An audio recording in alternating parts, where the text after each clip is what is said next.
Hey, I'm Mike Twombley, health coach and 6-pillar practitioner, here with 6-pillar living and Dr. Aajay Shah. We're here to continue on with exercise and to help you get a grip on what exactly it is that you should be doing with regards to the frequency of your exercise and of your rest. Now, both of these are very, very important with regards to being able to make sure that you're getting to the results that you're looking for, whether that be weight loss, lean muscle tissue increases, and or the overall, which is everybody's goal, health. Now, health and longevity are going to be something that we speak a lot of with regards to the 6 pillars because that truly is what it's all about. When it comes to getting specific goals, those can be based on ego or how you feel in your body or where it is that you're trying to go with your career. Now, it's undeniable. How we look and how we feel in our skin is extremely important. So we are not going to discount or discredit how important this can be and is for all of us. Now, with that being said, frequency is going to be something that we won't spend a ton of time on because we did actually cover quite a bit of it yesterday when we were breaking things down in the content branch. This is something that with frequency, however, when we're talking about the frequency of exercises to be done as well as the rest that needs to follow are very, very important factors with regards to you reaching any 3 of the goals. Again, whether that be how we look, how we feel, or where our health is with regards to the bigger picture. So, talking about frequency, the big question is, how often should I work muscles? And this is a big question, and this is something that you'll have a lot of people say different things with regards to frequency. You'll have some people say that there's no such thing as overtraining, and you just gotta grind, and you just gotta get it done. And that's something that there's some value in bootstrapping it and just pulling yourself up by those bootstraps and getting to work and making sure that you're putting in the time and work and energy to get to the health goals that you have ahead of you. However, if there is no rest, there is no reparation. If there is no rest, there is no healing. And so there is such a thing as under rest as well as overtraining. And that's just 2 sides of the same coin, whether it be the argument from one side that there's no such thing as overtraining, there's just under-resting, and the other side that rest is king. Now, both of these have their arguments, and it is very, very important to understand. However, the main focus is that we have to have frequency involved and a plan in mind when we jump into our exercise. So, what I'd like to open up for you today is an actual layout of exercise and rest so that you have an understanding of what a week should look like with regards to your cardio, your core, and your resistance training. Now again, these are all just pursuing the same end for you to be able to have the life that you want to have, to be able to do the things that you want to do. As we talked yesterday, whether that be just hanging out and spending time with the grandkids or pursuing a marathon or a bodybuilding competition, it really doesn't make a difference. Ultimately, what we do in our fitness centers, whether it be a high-power gym or it be our living room on a yoga mat, are essentially pursuing those things in these fitness centers and these fitness areas so that we can live the life that we want to live to its very fullest. Now, that being the key, we are looking for a body that feels great to be in. That is the key component of this. So as we jump into this, we're going to talk about cardio. Cardio is one that the very first thing out of the gate is a great thing because like Dr. Shah has done for years, trying to help and take care of patients and make sure that they have the very best heart health possible. This is the very beginning. This is where we get our oxygen. This is where we get our nutrients pushed around the body and allowed so that there's an uptake of these vitamins, minerals, nutrients. All of these things can come into our system and are actually transported around the body by the blood and by the heart. So keeping that heart nice and healthy is important that we have cardio every single day. Aside from potentially maybe 1 day per week so we can have a little bit of rest. Again, our rest component is extremely important. So bringing that heart rate up for 30 minutes a day, 5 to 6 days per week is going to be key.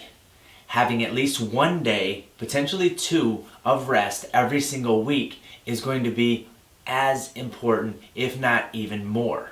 The reason we say this is because there is a very, very important part of rest and recuperation that actually does play as the counter to working very hard. So when you go into the gym, many times people are thinking, I'm going to go get my results and this is where it's going to happen. But the reality of exercise, whether it be cardio, core, or our resistance training, is that the rest is actually where the results come. So remember, don't forget to take 1 to 2 days off every single week for your body to rest and recuperate. This is extremely important for the body to be able to recuperate, rest, and actually have the benefits come forward. Keep in mind that we've talked about this with regards to our sleep pillar, that most of the results happen when our hormone levels come up while we are at rest, sleeping at night. So, same thing goes with having a day off, is that our bodies are able to rest and recuperate and deliver the results that we want to have from those hard workouts that we work so hard to put together, plan, and then actually execute. We don't want to have no returns on those gains. And I'm sure that some of you out there may be saying, I've been right there. I've worked my rear end off and I've got nothing in return and I just threw in the towel. And it's understandable. But most likely, if you really were working extremely hard and consistently and just not giving yourself the rest, that was the key. That was it. That was what mattered, was that you needed to give yourself a little bit of downtime. So get your 8 hours of sleep, and not to go and trail off into another pillar, but get your 8 hours of sleep and have your 1 day off per week of rest. That is the frequency of rest that you need across all three, cardio, core, and resistance. You need 1 to 2 days off. So moving into core, we're going to be working the core. We have the upper core, we have the lower core, and we have the obliques. We want to work those once to twice every single week. So working core is something that I would recommend you do daily. Do it every single day except for your rest days.